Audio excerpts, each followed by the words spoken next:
as you said, Sam, I only have 20 minutes, so I'm gonna go through it.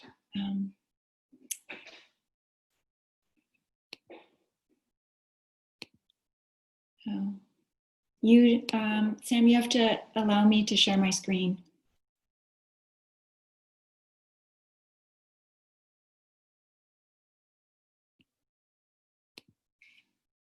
Because I keep trying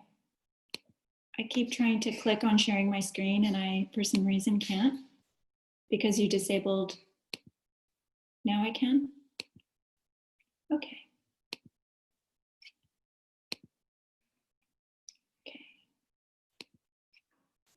Okay. Sam already. Sam already. Let's see. Actually mentioned these 3 projects. I just can't find my cursor. Sorry, people. I need to get, I think you can all see that I have the Zoom group chat open on the screen. Can you see that?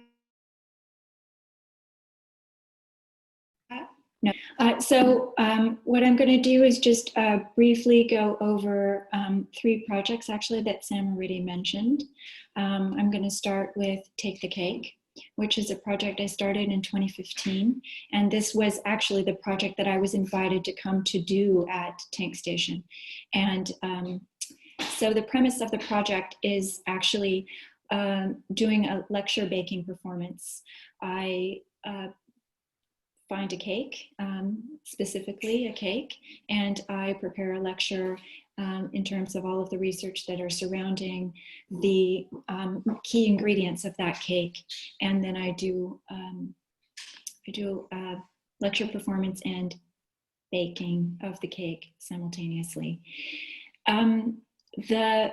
What I'm showing you here is an image of the most recent version of this project, which I did in Amsterdam at de Bouwput, which is an exhibition project space that's connected to AGA-lab, where I had a residency for 3 months.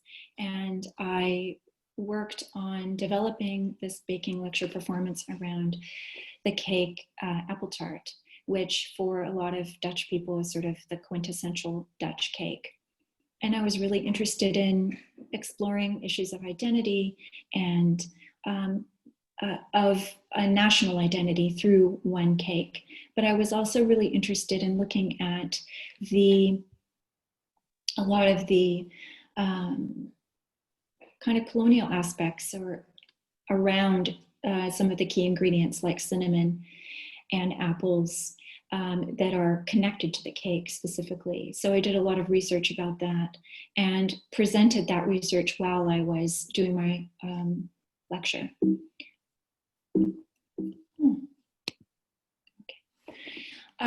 And the lecture is, I wanted to explore the idea of using the space a little bit more. In the past, I've really stayed at my sort of baking station and had a projection of what I'm doing above me with a connected camera. But I wanted to interact a little bit more with the elements of the cake. So here I have an extraordinarily long pole, which I'm pointing at one of the types of apples. There's kind of a debate in the Netherlands about what's the best kind of apple to use for this cake. So I was going back and forth. I had another podium on the other side of the room, so I was going back and forth with the pole or the stick. Trying to also get a little bit of humor into the room and laughter, because I also really believe that laughing is a really important part of what I'm doing when I'm presenting. So I'm trying to engage the audience in multiple ways. And this is just another example. This is the same cake, and it was a bit of a complicated cake because there was an element of cooking the apples within the process of making this cake. So I had to have a little hot plate on top of my stove that's there in the image. Another element of my residency, which was an important part of the research that I did while I was in Amsterdam, was I hosted a workshop, on 2 different occasions called Tart Talk. And I invited people to come and taste apples and help me make an apple tart together as a collective cake, which was really a lot of fun. I also invited people to draw their image of an apple. It's such an easy fruit, and we all know it so well, but when you ask people to draw it, it's really interesting what ends up happening. And out of these 2 workshops, I actually put together then a limited edition artist book, which is Tart Talk. And this is it's a 75-page book, and the book includes 38 recipes from 37 different people. The 38th recipe is my own. And I invited everybody also to draw an apple. And I included the apples in the cake, in the book. And then I really wanted the book to include people's handwriting. So you can see there that I actually scanned everybody's submission to me, and then I designed this book. And I printed it on a Riso, and it's 2-color. I also have a little compendium booklet that includes all of majority of the conversation fragments that I had that were about some of the important memories that came up for people when talking about this cake. And interestingly enough, there was a lot of overlap of memories and shared experiences that I found were really actually super interesting.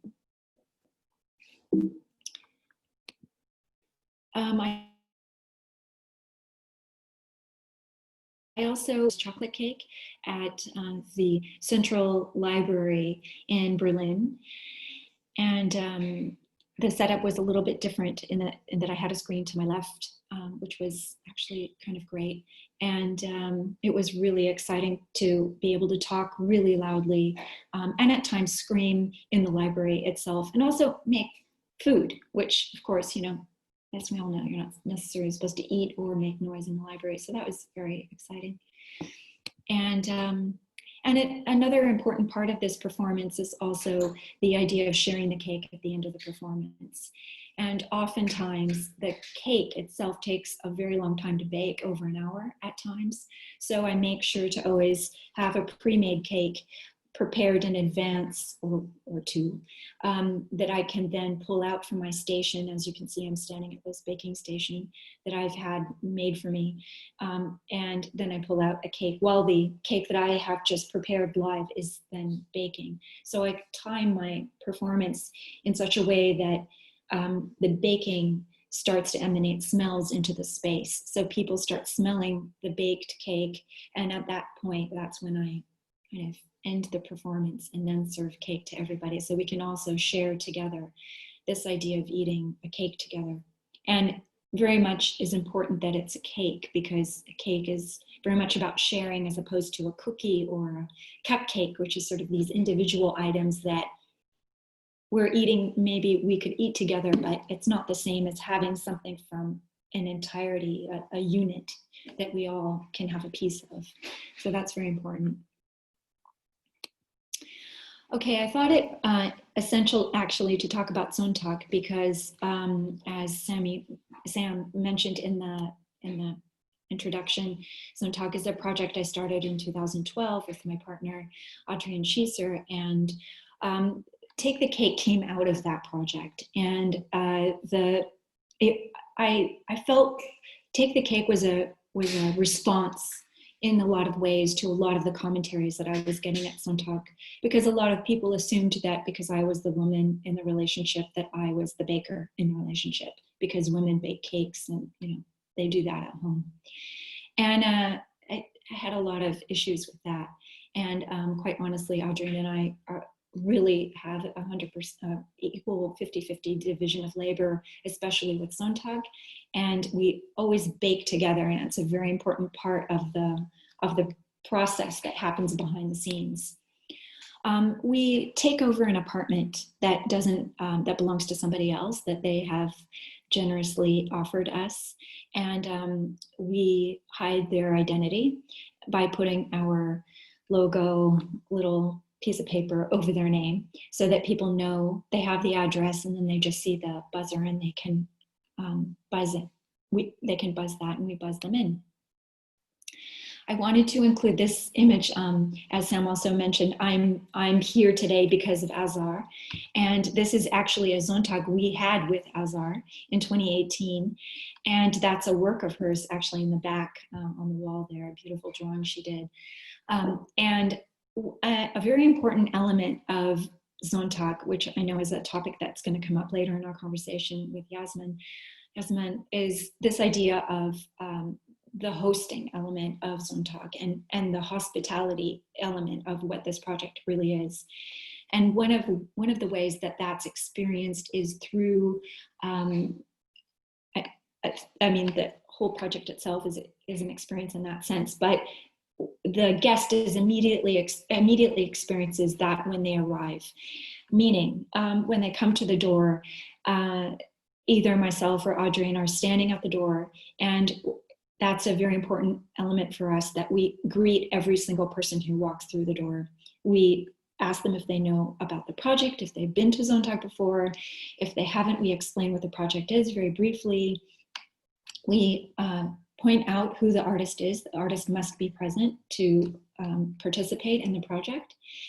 And we also tell them what the favorite cake is of the artist, which is the cake that we have baked for that specific event. So it's a 4-hour event that typically takes place on the third Sunday of a month. And it's a matinee event, so it happens between 2 and 6 in the afternoon, which is kind of an extended coffee and cake time in terms of German, the German idea or concept of what that means.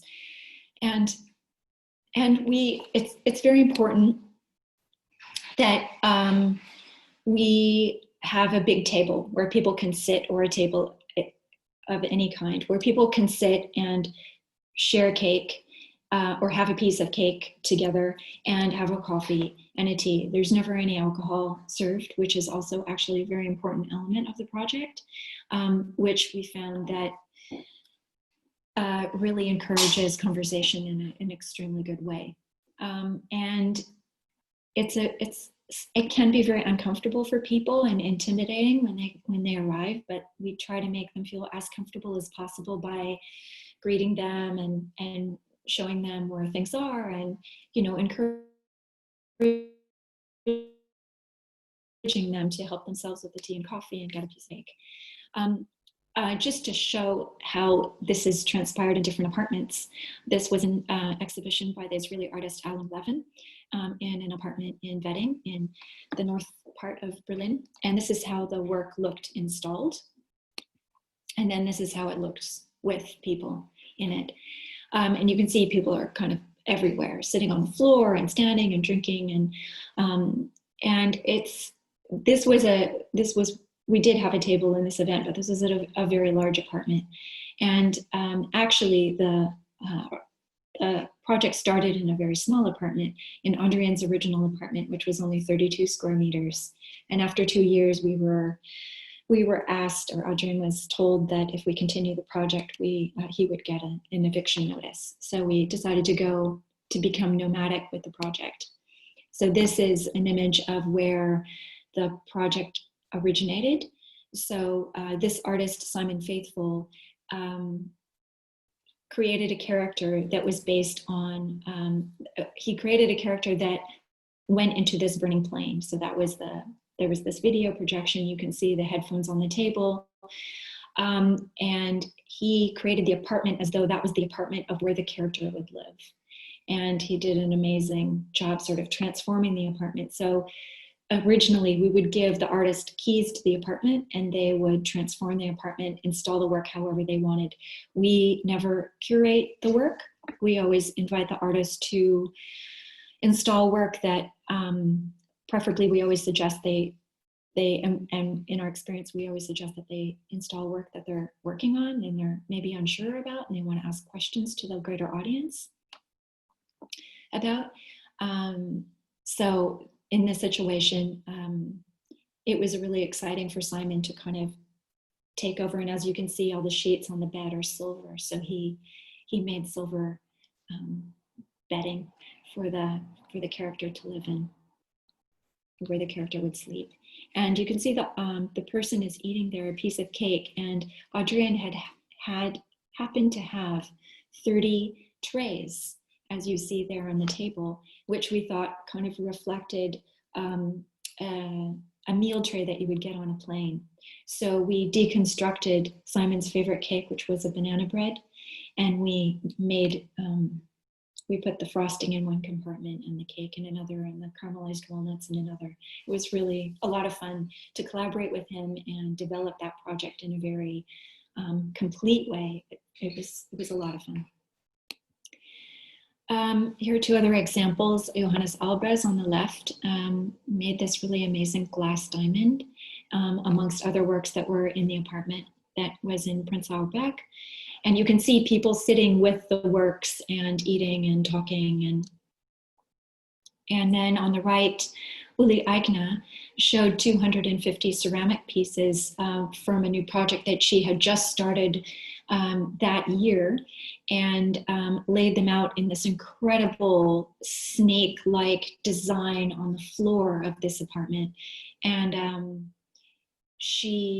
the host, or the person who lived in the apartment, was really nervous that people would kick some of the works over, or there were a lot of children come, a lot of dogs come, and there were children and there were dogs, and not one ceramic piece was knocked over, not one broke, no one stole anything. And that's actually been true up until today. We've never had any breakage of anything. Actually, there has been breakage, but I've done the breaking.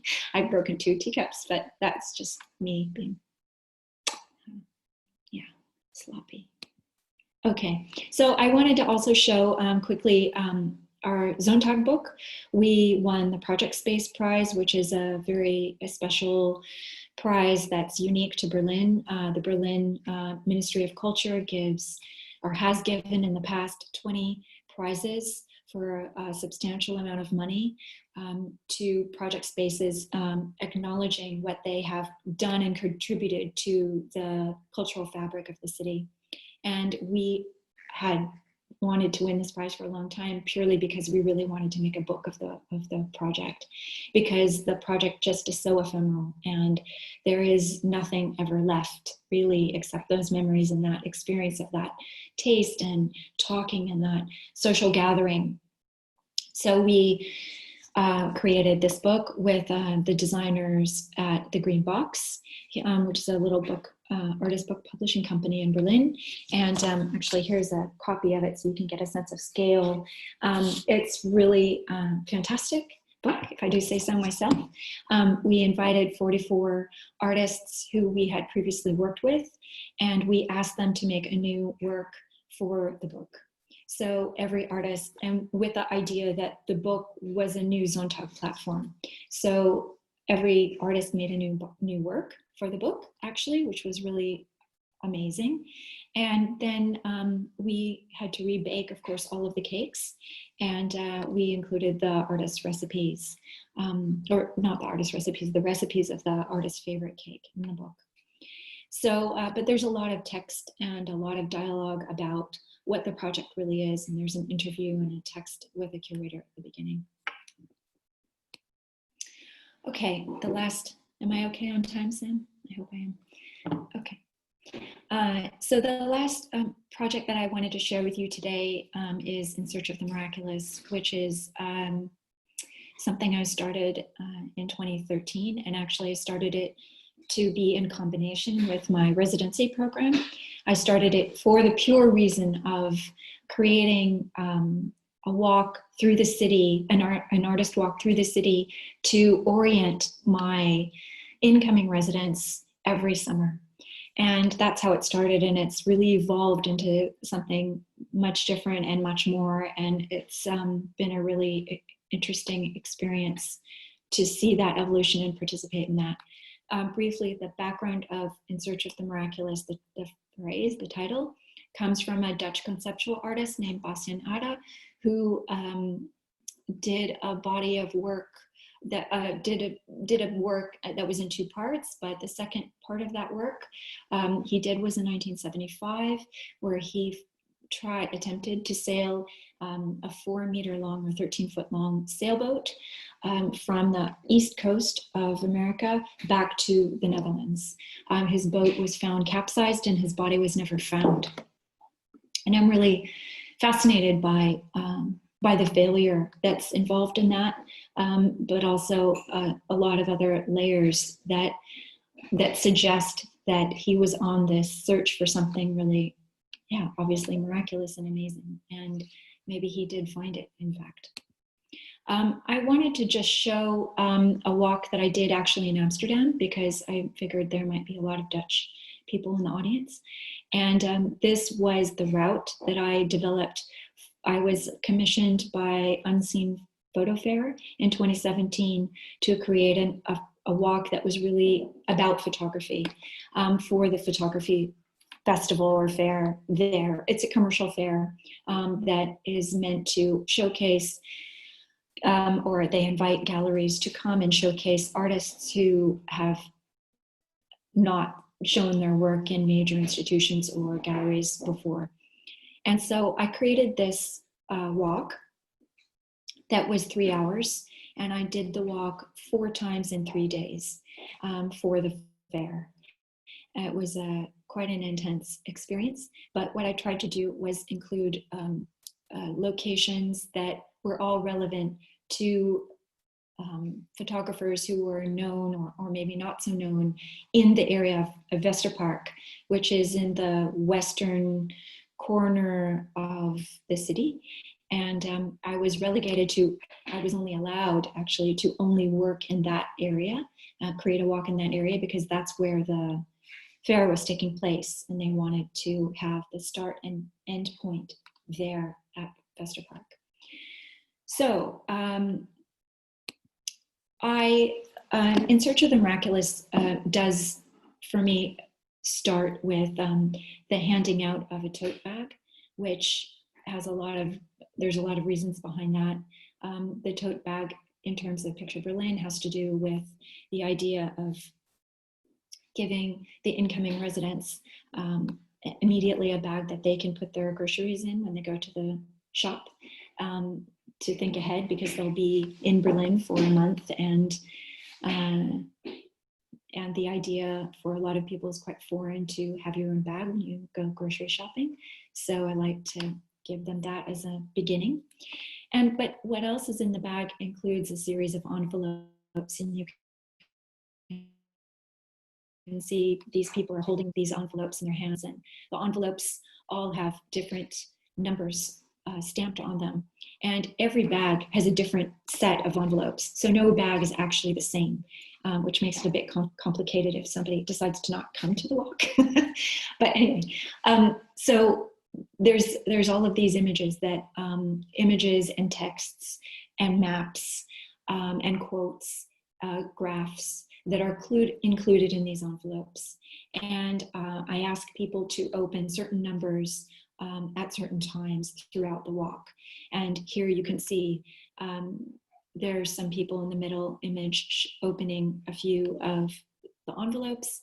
On the right, there's a woman who's reading a text during a moment where we had a little break, and we were sitting and drinking tea, actually, and eating a piece of cake. And another part of the walk that's really important to me is actually attempting to explore all the senses. So I always try to include taste as one of those senses that, for me, is really it's really important. And of course, it binds people and it relaxes people, and it connects people in a really nice way. So on the left, I'm serving a cake, a little bite of cake that had to do with actually referencing SONNTAG, because I talk at that point where we were sitting, I'm talking about an artist, a Dutch artist, who participated in our Dutch version of SONNTAG that we did in Amsterdam in, I think it was in 2016. And Uta Eisenreich And I wanted to serve her favorite cake to talk about SONNTAG and talk about her work, because actually she is a conceptual photographer. On the right, I'm serving a spoonful of honey to everybody, and because we're standing in front of a building where on top of the building there's a public art project that's connected to, actually he's much more of a bee conservator than he is an artist, but he has a project only in Vester Park area where he has, I forgot the name there, I think they're called bee totem poles. So there's a totem pole of plants that attracts bees, and he sets up an opportunity for the bees to have hives next to these bee totem poles. So I wanted to talk about the way the city is a very good source for bees, and connect people. And also my uncle is a beekeeper, so I had honey from my uncle, which I was serving to everybody. And I also like to show videos along the walk. So I have a very small pocket projector that's the size of an iPhone. And I was talking about the riots that had happened in the Vester Park region, actually in the 1980s, which were really severe. And there was a lot of people were killed during that time. And it was, a lot of people don't know that history actually. So I wanted to talk about that and show some clips of some trams that had been burned exactly in that area where we're standing right now, in that image on the left. And then on the right, I'm talking about how people are connected together. And there happened to be a playground, which I found in advance. And I had everybody, all the walkers, kind of stand along the ring of this circle that was in that playground. And I drew chalk lines in the middle to talk about how we all connect. And it's a philosophy much more elaborate, which I don't have time to go into, but philosophy by a philosopher. Yeah. So that is quick, and I do a lot of other things. You can visit my website, of course, that's my Instagram handle, and of course everyone is really welcome to write me an email if you'd like, or follow me, or any of those things, and see what else I'm doing, because I have a few new things I'm working on right now. So I will stop my share. Thank you so much, dear April. It was so lovely and so inspiring, and bringing to evoking all the memories of being in Tankstation, also with other dear friends and artists like yourself. Yasaman, maybe you want to join the floor, and I pin you,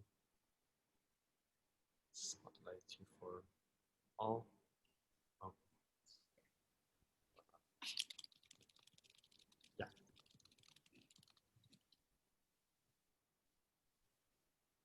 Welcome. Yeah. Welcome to your hello. Tankstation. Thank you, April. Yes, I think I would just like very shortly tell the story of where and how I started with Tankstation. And it was in 2015, and my artist research was the project that I did for my master was focused on a relationship with the others, the stranger, and how do we get over this fear of the unknown, and how do we make a relationship. And in context of 2015, when there were lots of refugees, newcomers coming to the Netherlands, and in that time I was also in Berlin, and there was like complete openness, and there were many communities and people and artists and who would come together and organize things and welcome these people who were like desperately fleeing from the war zone.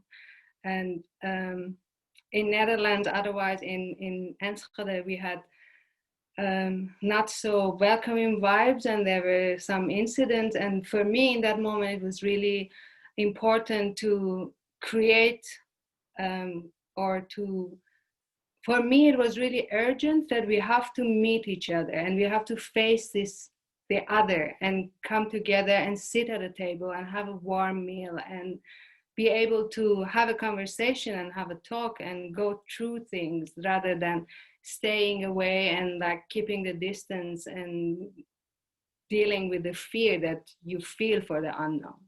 So then there was a possibility of taking over Tankstation, and I did that. And I wanted to create a space where other people, not only the hosts, but the guests who are coming to this country also feel welcome and feel home and feel warm. So for that, we had a communal kitchen, which we still do, and we invited different people with different backgrounds,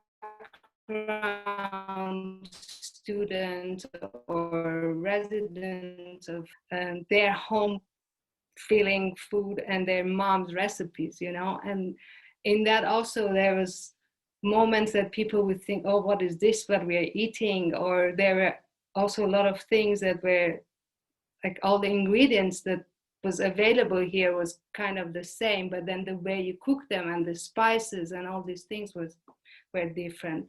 So for me, the starting point was meeting the stranger, meeting someone that you don't know, and creating a safe place where we can sit at a table and have a warm meal and have a conversation. And later the question became the importance of hospitality and how do we act as a host and as a guest, because I think it's not a one-way relationship, but it's responsibility of the host and the guest to make us comfortable in that setting. And sometimes it went wrong and it didn't work, and we had to think of what's our role as Tankstation to host these conversations, and what is important to discuss, and how do we intentionally but like smoothly bring those topics to the table that we can talk about. And that's where I'm still standing and like trying to figure out, like, because I'm a guest in this country, but then I'm also a host in this country in the context of Tankstation. And then how the relationship was quite complex. Like, how do we what's the role and how do we do it? Like, what do we expect as a host and what do we expect from the guest? And it's still a question for me now, like, because also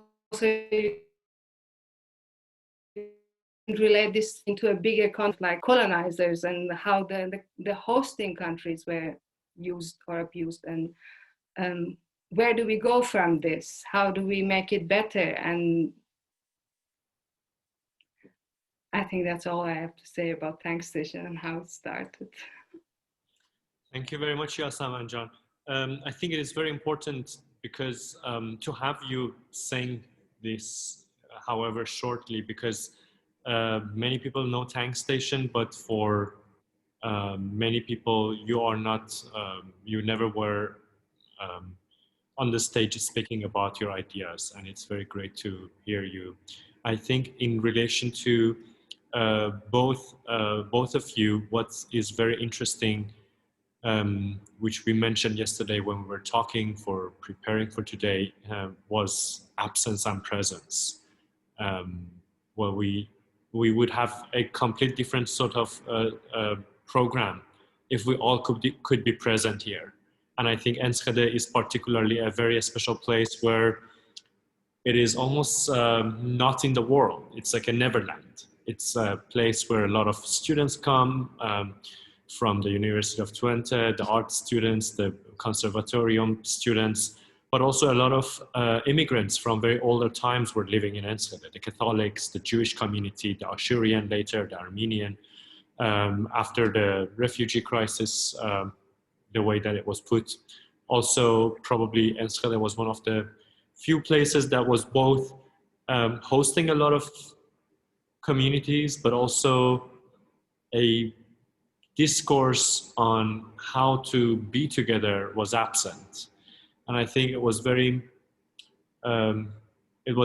much on my mind, knowing that I will come here and this space will be empty, and that the emptiness of this space where people are used to its warm and inspiring presence of artists like April is in one way or another also jeopardized, not only by the lockdown, but also by how we would relate to being hosted in this space, bureaucratically, physically, but also how do we want to host people. So I want to start my questions to both of you so that we can sort of have a three-way conversation, but also hoping to have more of the audience to have a set of remembrances of the project that April has been weaving together with her partner, with her friends, with her network,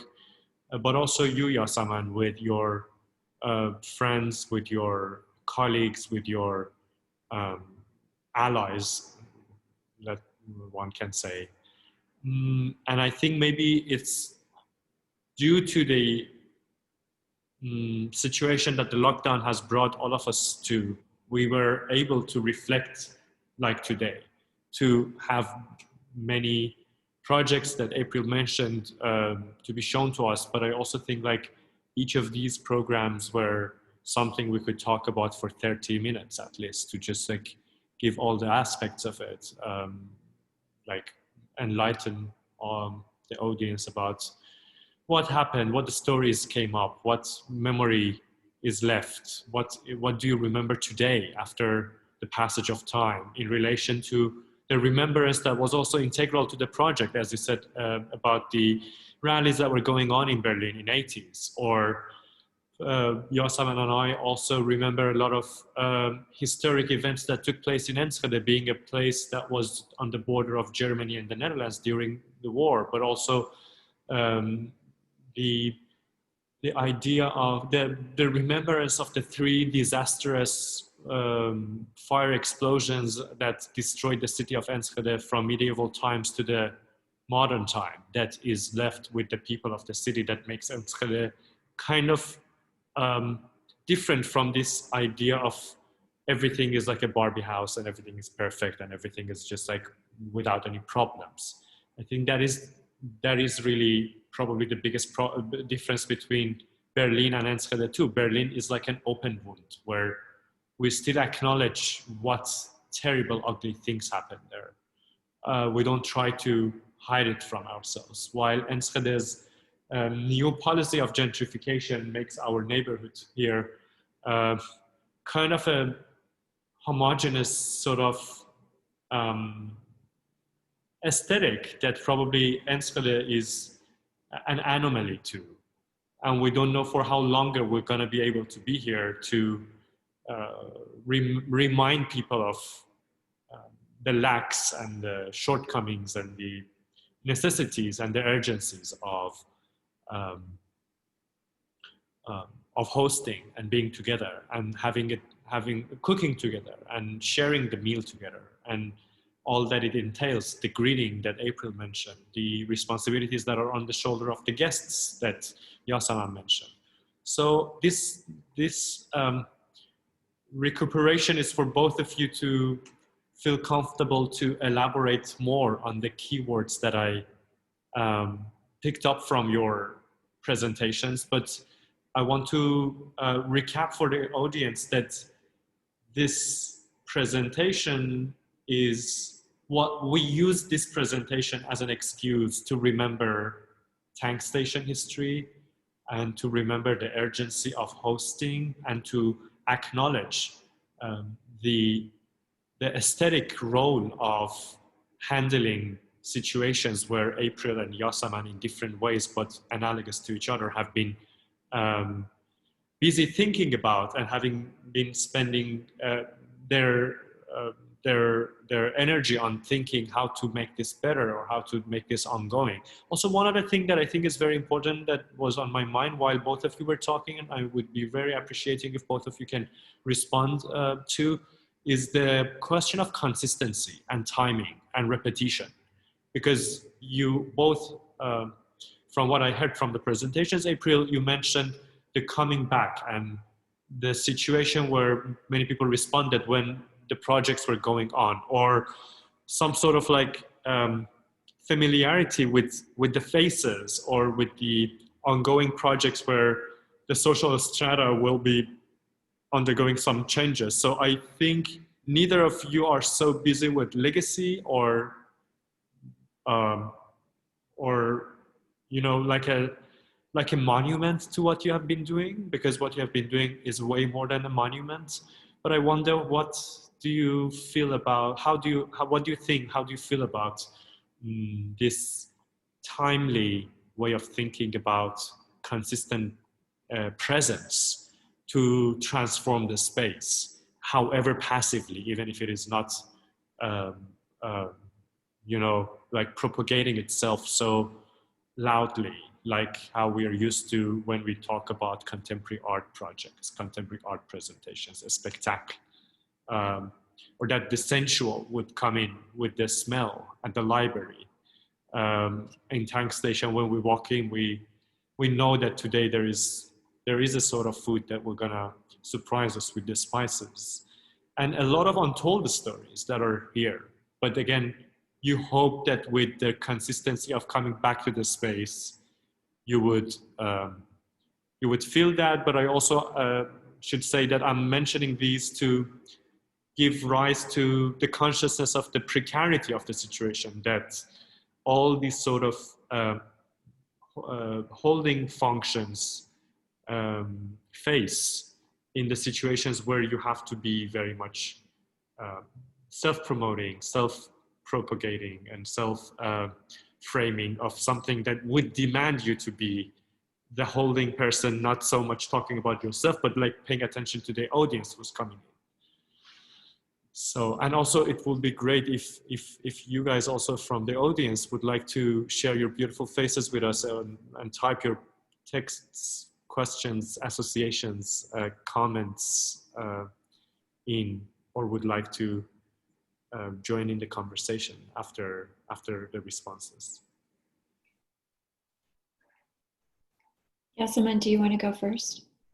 Yeah, I will make it short. I think enough to make it short.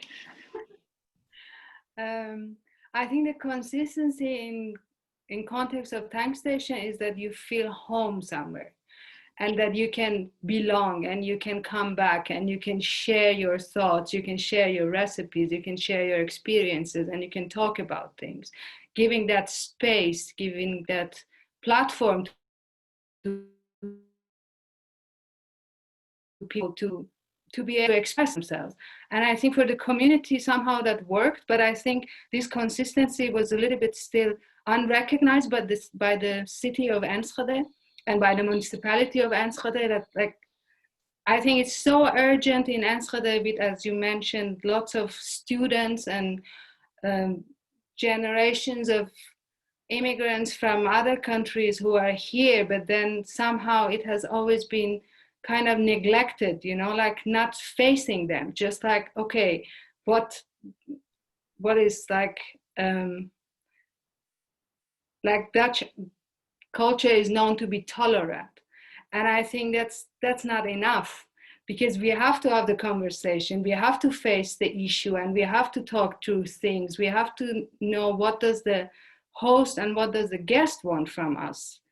And it's a two-way relationship. So the conversation is necessary, but somehow it hasn't been urgent to the people of this city yet.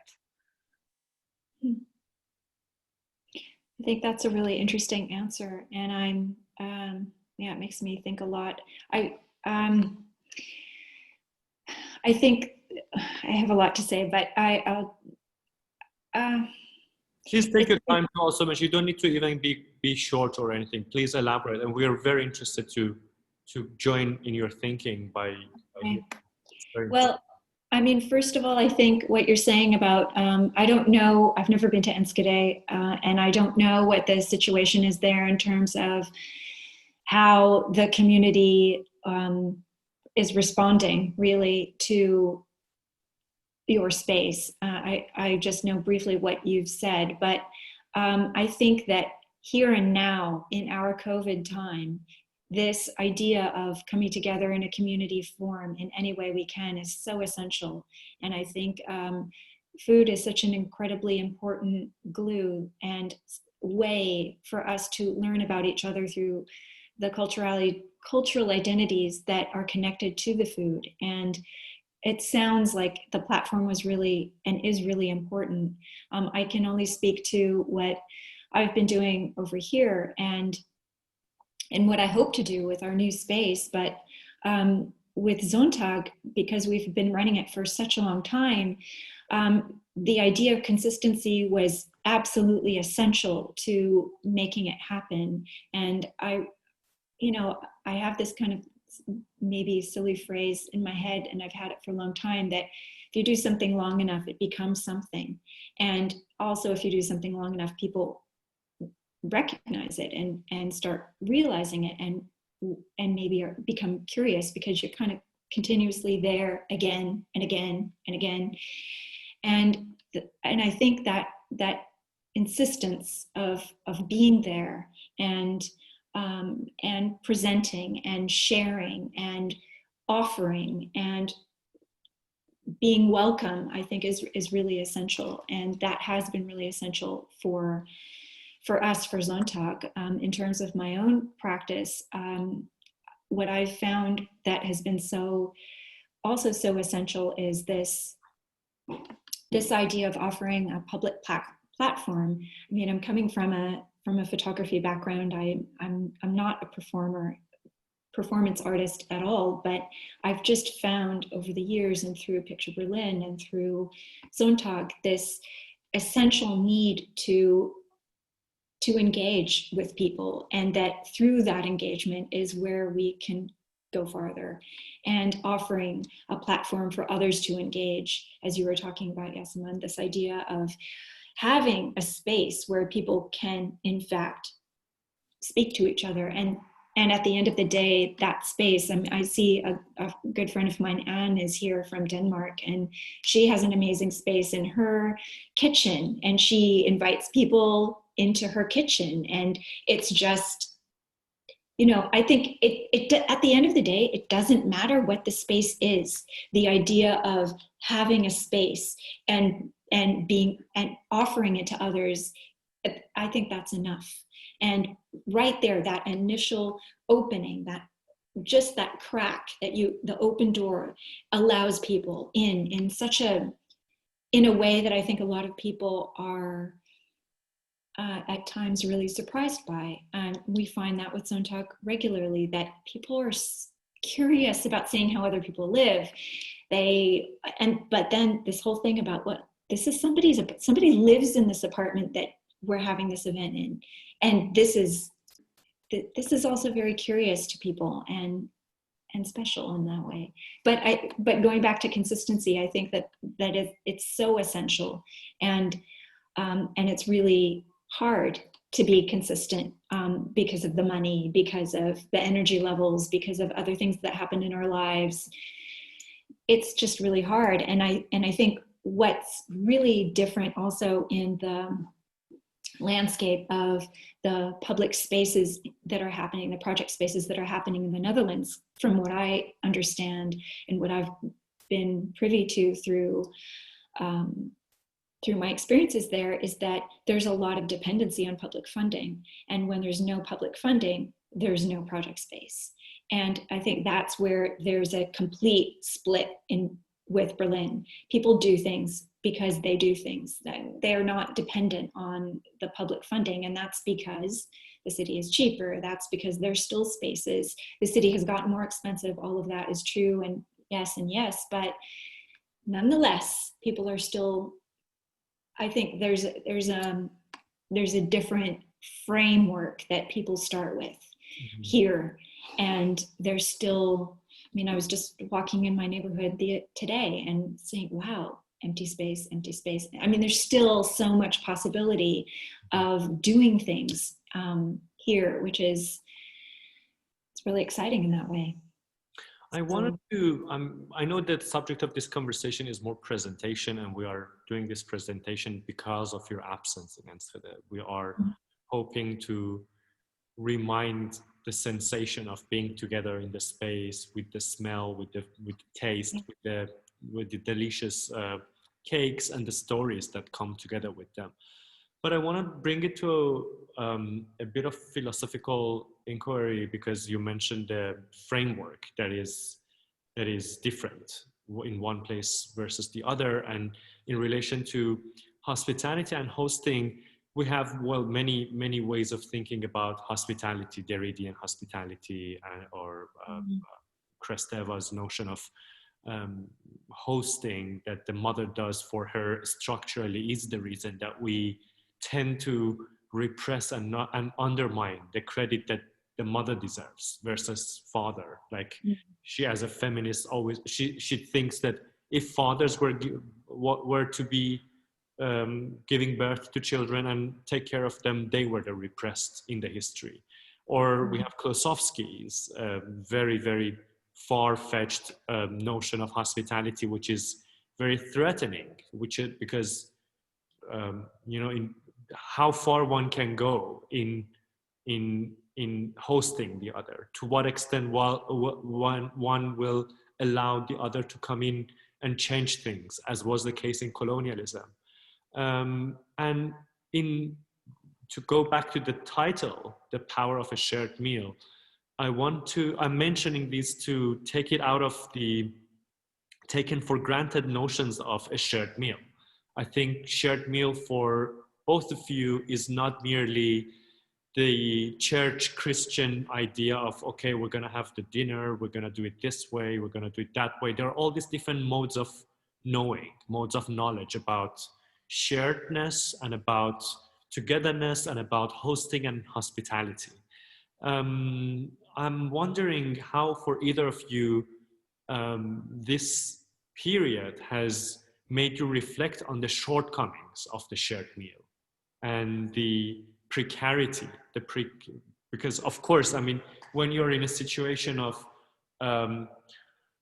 all institutions relying on public funding, an institution that is completely left out because the way that they try to host things makes no sense, will be jeopardizing the future of that institution. But also, let's say if everything is working fine, what has it been there that either of you wanted to achieve, where you think we needed to make this event to make the sensation for the awareness over what else needs to be in our discourse, in our conversations around shared meal, about hospitality, about hosting, and about the necessity that was felt by you, given that you come from photography, Yasaman comes from painting, but then, and I'm a painter myself, but we have come to this voluntary work, this never compensated for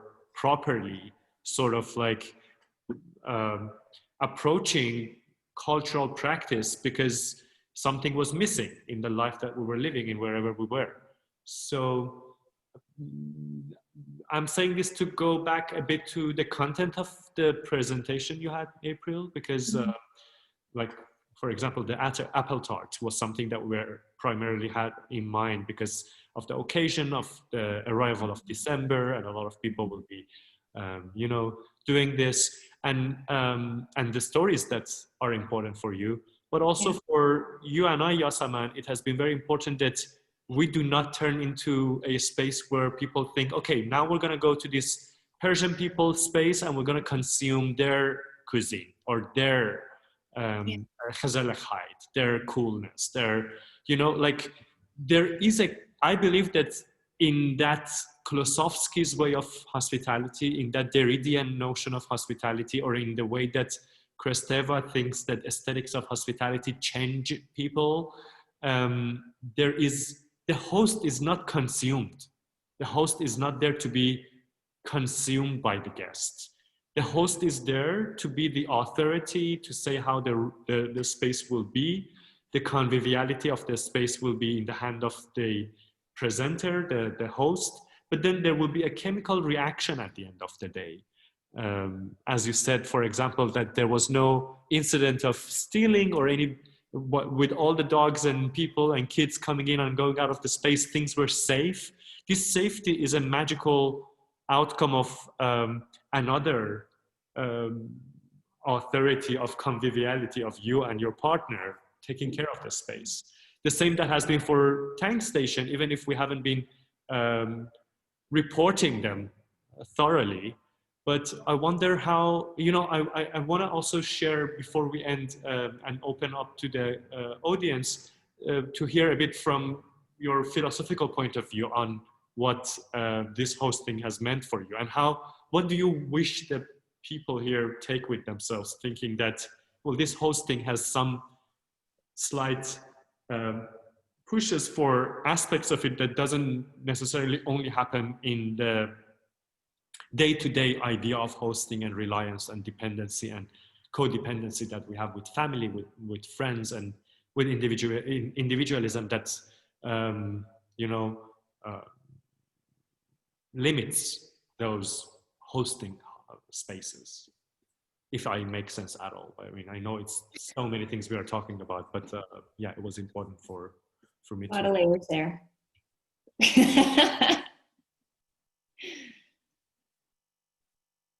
I don't know. Do you want to go again first? First. Okay. Okay. There's so many layers there, Sam. I'm not sure which one to talk about first. But for me, I mean, I think you know, it's interesting. I definitely, I am a host in a lot of ways with SONNTAG specifically, even with Take the Cake, but with SONNTAG, Audrey and I always see ourselves as collaborators as opposed to being hosts, because in some way that, as you are just kind of indirectly saying, there is this authority maybe that a host might have, and we don't like that hierarchy. We're much more interested in the collaborative idea of working with people together, and this is a group experience, and we have our experiences that show us certain things that can go in a certain way and flow in a certain way and flow better for certain situations, of course, and we suggest those things. But at the end of the day, you know, we are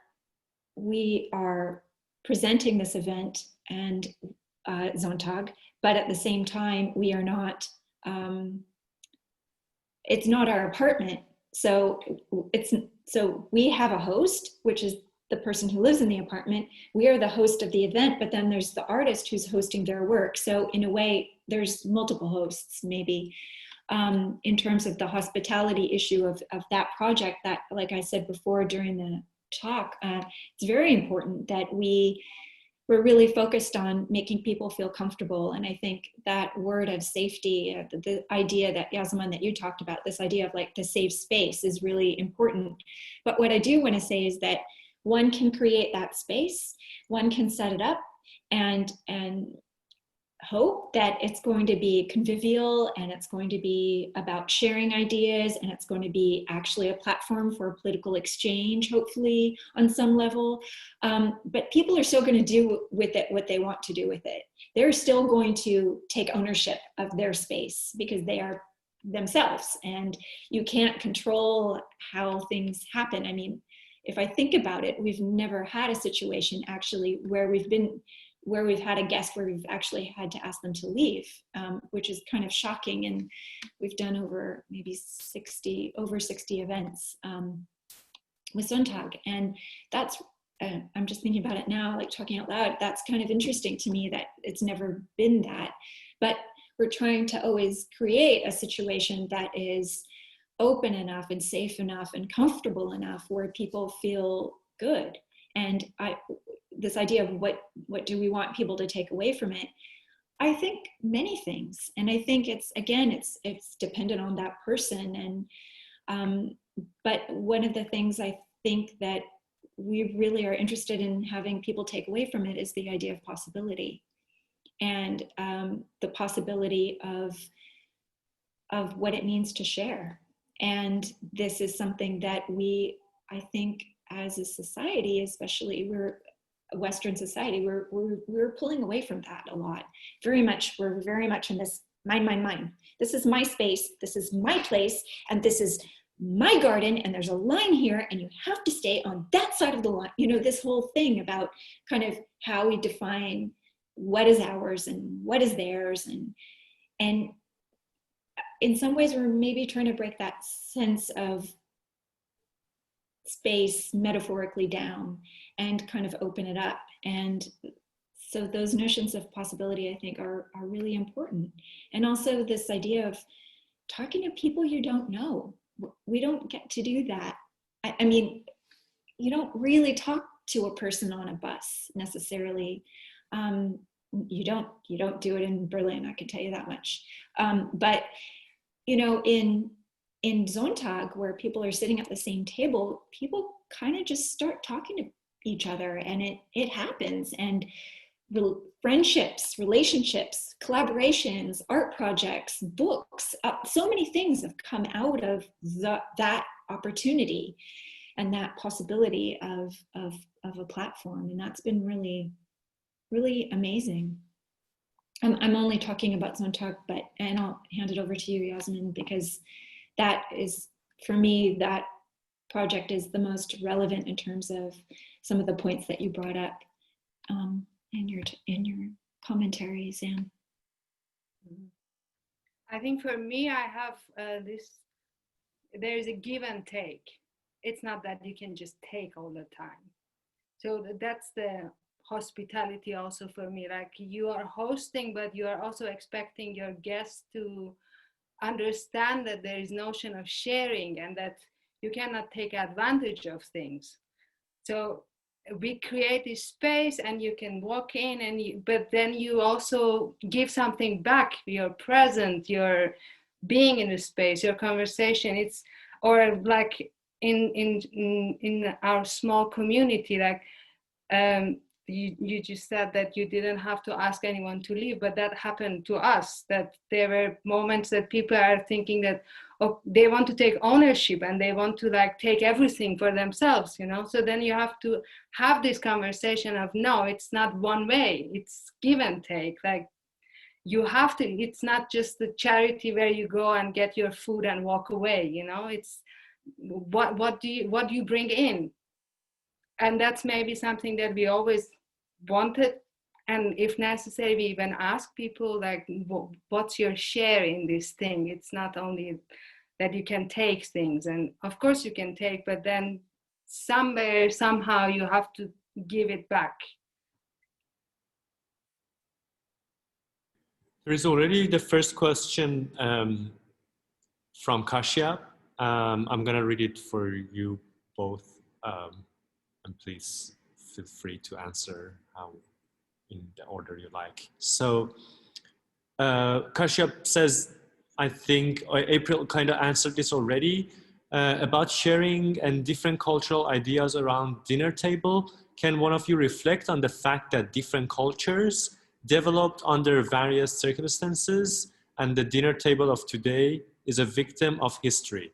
With migration and the refugee crisis, it appears that these well-established cultural practices are under threat. Does either of the dinner tables, one of the hosts or one of the guests, take precedence in any case? For example, April sets the rules with no alcohol and Yas sets the rules with only vegetarian, both of which do not necessarily comply with the cultural norms of their hosting cultures, cities, countries. Which is then, this is the first question. We have another question too, and I can wait for your answer and then go to Peggy's comment.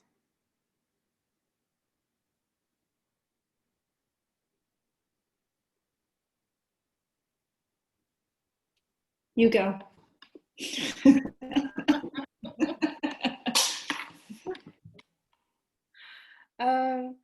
I don't know, vegetarian. It's a like you do what you think is correct as much as you can do, no?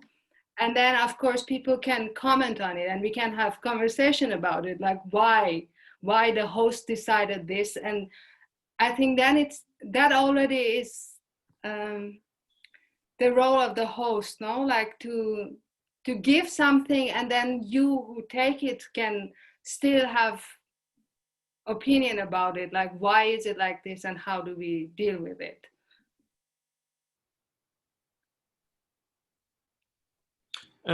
Yeah, add something also, Yasaman, on behalf of Tankstation. I think the constellation, maybe this is also the case for April.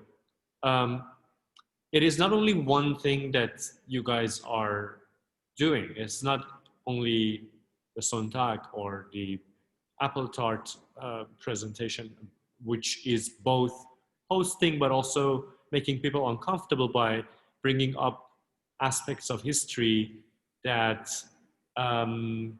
brings that uncanniness to something that people feel is so close to home and is so it's almost like when you tell Dutch people that your tulip is not from the Netherlands, right. Which came up in the last talk on the necessity of gardening with Laurie, where if we can have the very difficult history of the Jewish migration from Ottoman Empire, from Afghanistan to Ottoman Empire to the Netherlands, where they had to leave their belongings behind, and while they were bringing everything that makes Europe, Bible, the notion of God, the notion, all that history, they had to carry this Afghan tulip bulb to exchange it as something precious so that they could afford life here. I'm not going to go into the details of the 500 years of persecution of Jewish people in the Netherlands or in Germany or in Europe.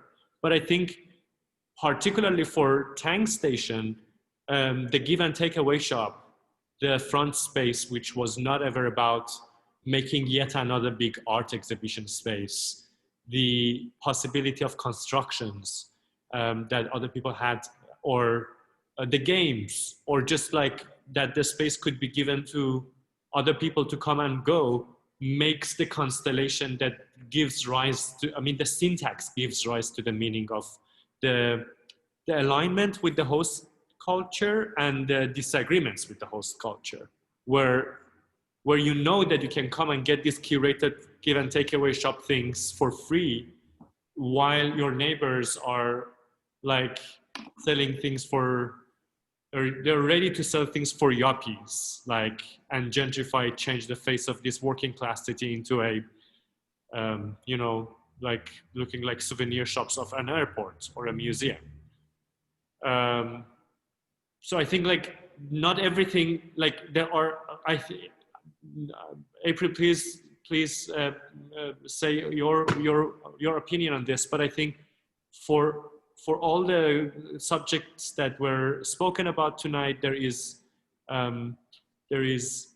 sharedness, but there is also insistence on the things that we do not necessarily find perfect in the status quo. That's why we were gonna do this, to change. So yeah, vegetarianness or non-alcoholic aspect of, by the way, also in W139 in Amsterdam, a few years ago, I was hosting a project. I also banned alcohol because I thought that it will make people so easily get rid of their awkward feelings, while actually we maybe want those awkward feelings to be the subject of the meeting, right? Yeah. Well,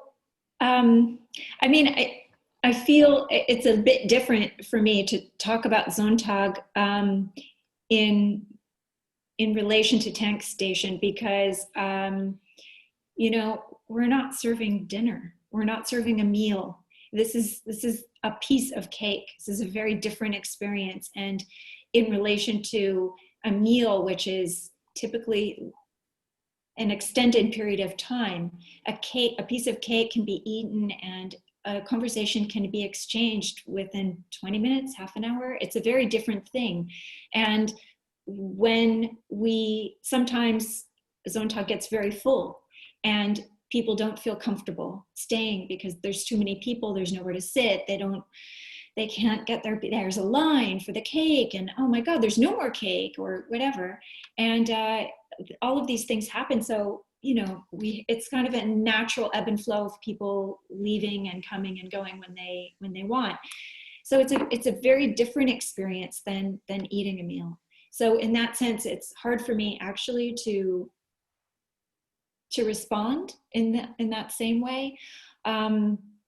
With the walk, though, this is something that when I do the walk in Berlin with my collaborators, there are typically 6 of us who do one walk each, and the walk ends up being 12 hours. And there's a requirement, actually, that people stay the entire time. It's essential to that experience. Mm-hmm.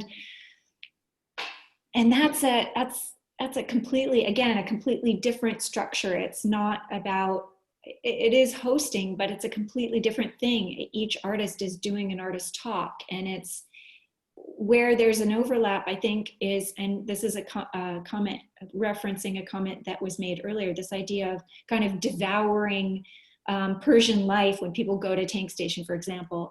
And, you know, a lot of people refer oftentimes to the walk that we do, me and my colleagues do, as a tour. And I battle with this word tour, because it's not a tour. It's actually an artist walk. It's an artist experience that has been created specifically for a set path through a certain part of the city. And that, to me, is really essential, actually, to recognize. But again, it's kind of like fighting your battles. You know, how much am I gonna fight that? I mean, people are gonna have their ideas, and I think at a certain point you can state, okay, there's not going to be alcohol. There were a few times where people brought alcohol and wanted to share it, and we said, well, actually, do you usually drink wine when you have a piece of cake? If it's not in the afternoon on Sunday? Oh yes, I always drink wine when I have a piece. Well, here, no, we're not going to be serving wine, because actually it's just a rule we have, and we want to stick by that. So, you know, navigating that, it hasn't really been a big deal. And I'm sure the vegetarian thing hasn't necessarily been a big deal. It's a conversational point, maybe. I mean, sometimes we get, why don't you make more vegan cake? You know, vegan cakes would be really a lot better, and more people could enjoy them. Well, actually, it's about the artist's favorite cake. It's not our choice which cake we make. It has to do with the artist. So there are these structures that are set up. So it's a negotiation, I think, always. And, you know, navigating those negotiations are important. Sorry. Go ahead. I'm just thinking that over the last hour and a half, we are really well getting to the structure, as you say, that is making the power of the shared meal, the shared event, the shared walk, the shared space to come into being, which brings me to Peggy's and Elise's comment. I want to read them for the audience. Peggy says that there is something in the practice of SONNTAG that is almost like improvisation. There is the opportunity to be spontaneous as a visitor participant, and it's very much about being able to say yes. Yes to community and taking a chance to meet others. And Elisa says, it strikes me that both in Yasaman's hosting and in April's collaborating, you're both engaged with an erasure of borders. Is my impression part in your thinking? Which I think also, April, you're also explaining how much of this structure, I mean, yesterday I was talking to my friend over how it's now, like, we come off as very conservative, traditional people, while we believe the canon is important and the tradition is important, and we have to go to the university to do these things. And you should be challenged if you are taking, cherry picking things based on your liking and your identity only. There should be some, I mean, this structural walking and rejecting the tourism does something philosophically in your framework that the tourism doesn't in the consumerism of it. Or for us, the fact that we say, well, we do not allow signage of blackface at Tankstation. And if you think that that's excluding you, you are missing the point, because you know, like, these are linguistic. Probably this is it. I think when you go and have the dinner somewhere, be it anywhere, dinner, cake, a piece of music, you as the audience just consume it and let it do the thing to you. But the person who made it had to go through all this thinking of how to do things properly to make that event eventual. Where I think this is, I'm very excited that our audience is hearing for the first time also how structurally we had to think about our differences and our similarities with the host culture, to go back to Kashyap's question, but also to what Elisa says regarding borders. That to get rid of borders, we need different structures. We can't just get rid of borders and hierarchies and authorities. If we do not have a new frame, we cannot get rid of the former frame. It's just that the new frame should be more organically made and based on desires and elaborated negotiations and openness, where the four pieces of stick don't, probably. That's at least how I can think of the title of tonight, and also the comments we get, and the many different examples that each of you have brought to life in your artworks or in your directing. But dear Yasaman, also, do you have anything to add to this? Because I really would like to continue and feel hungry and frustrated with all the events that April has brought to us, and hoping that the lockdown comes to an end soon to have her over physically and actually. But I also don't want to be the exploiter who gonna take so much of April's time with so little that we had to offer in return. And I hope that we're not gonna be taking advantage of her generosity for this event.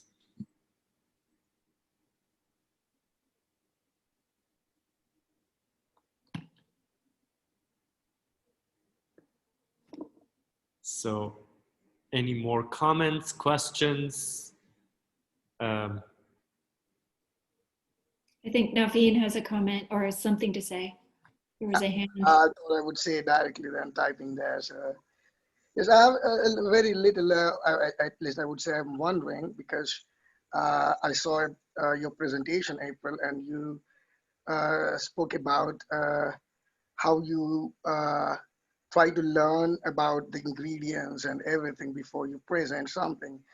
And then here at Tankstation, they try to plan the events or whatever thing they're doing based on the audience they get in. So in one way or other, on the both sides, you are trying to create an environment which can interact with your audience and other way around.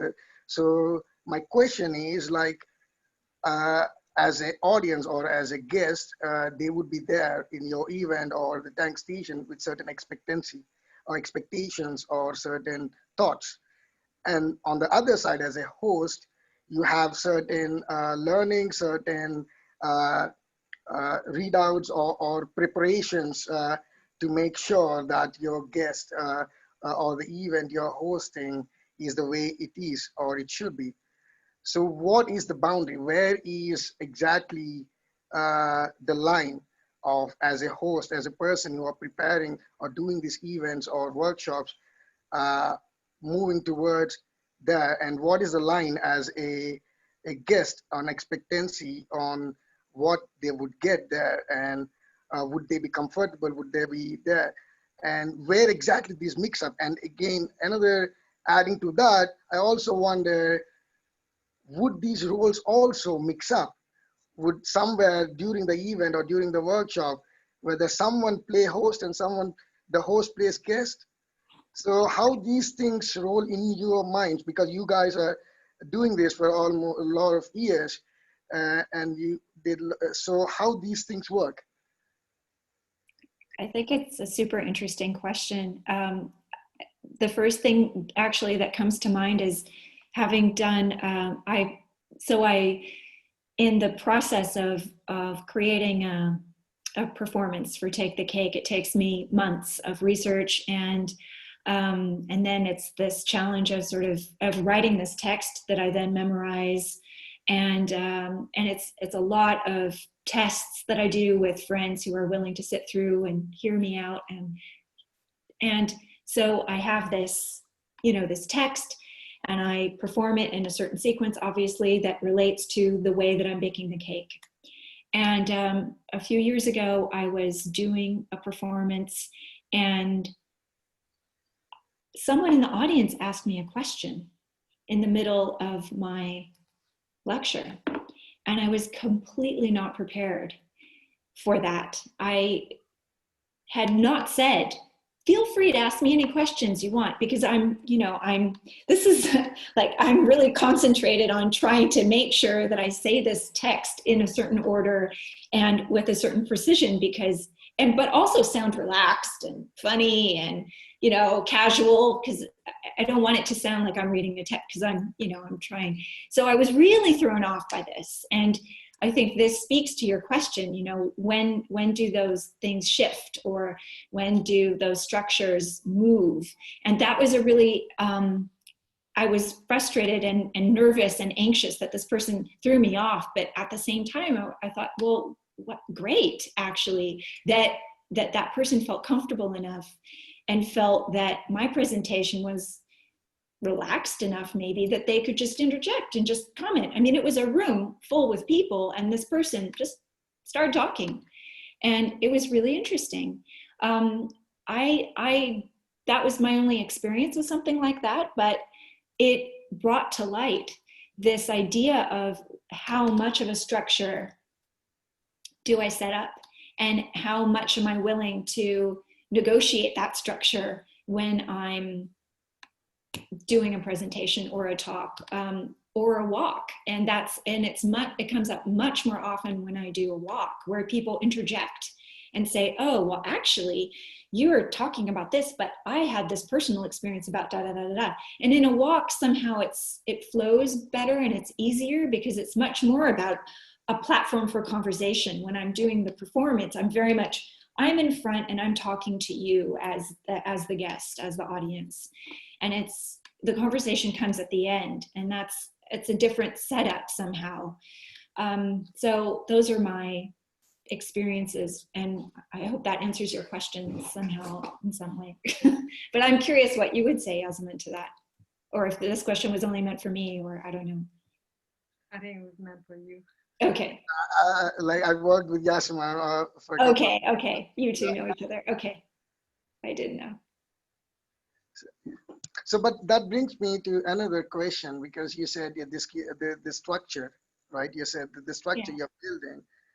And when do you think that the farthest I can felt that, okay, I'm doing too much for this? Or have you ever got any, like how do you get that motivation or the grip saying, okay, maybe this is the right time I stop doing structuring, or this is the amount of structuring I do?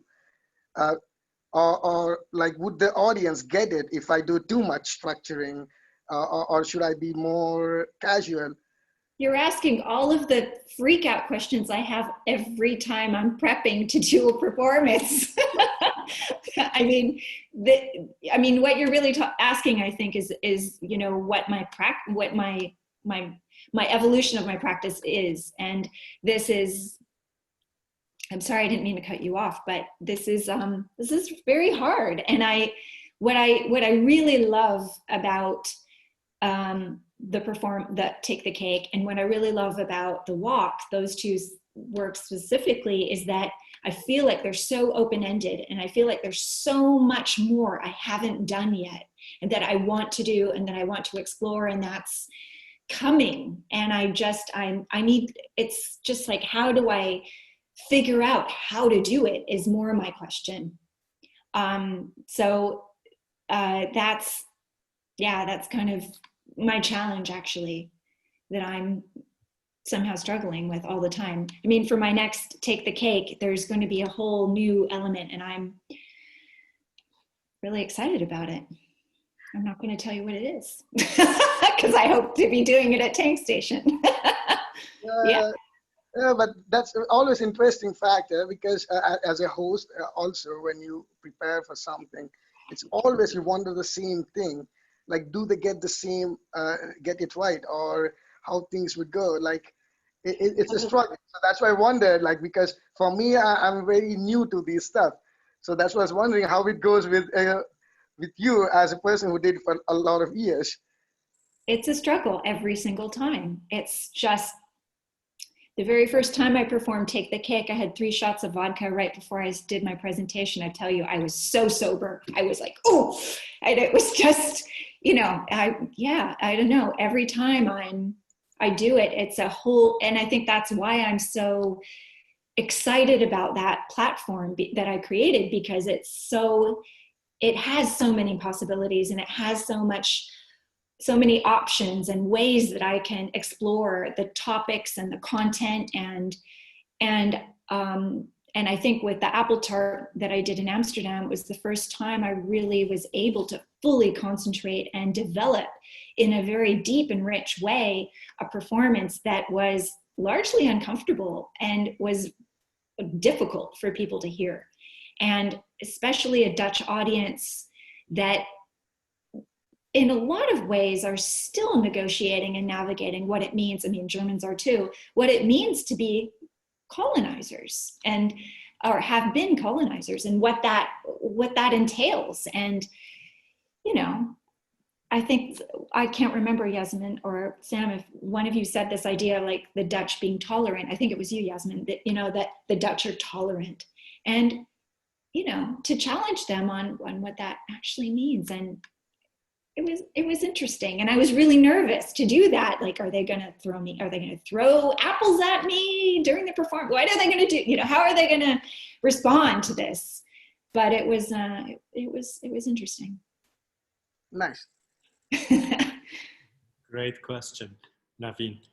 On this note, I want to also thank you, April, for hosting us to be able to talk about ourselves. Pleasure. The magic of your hosting ability, that we could take the occasion to reflect on the history of Tankstation during these times that everything is very uncertain, and yes, we are not able to host our guests like always. And we really look forward to be able to have you over in the space as soon as possible. I'm looking forward to coming. Yeah, I think this was a very good beginning of intriguing a lot of us to want to be with you in the space over time with different engagements with story and food and taste and Yeah. Yasaman and John, do you also have something else to add, or would you like to say the last word and we say goodbye to our lovely guests and April? I just have to say thank you also for being here and for going through the struggle of organizing this. My pleasure. Yeah, also. Thank you so much for the invitation, and thank you for your consistent willingness to be fluid with this and to kind of just see. I think that's where we have to be, is just see how things unfold and stay able to be willing to. Yeah, absolutely. See what goes on. Yeah. I also should thank all and every of you, dear guests, who could join tonight over dinner or after dinner or before your dinner.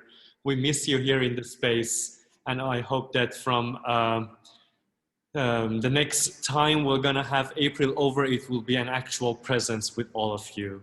Yeah, I hope you all can come. Well, and thank you. Thank you so much to everybody who came and also who stayed so late, and thank you. Thank you. Thank you, everybody. Thanks to all. Thank you, April. Hope to see you. Thank you so much. Thank you. Thank you. Bye-bye.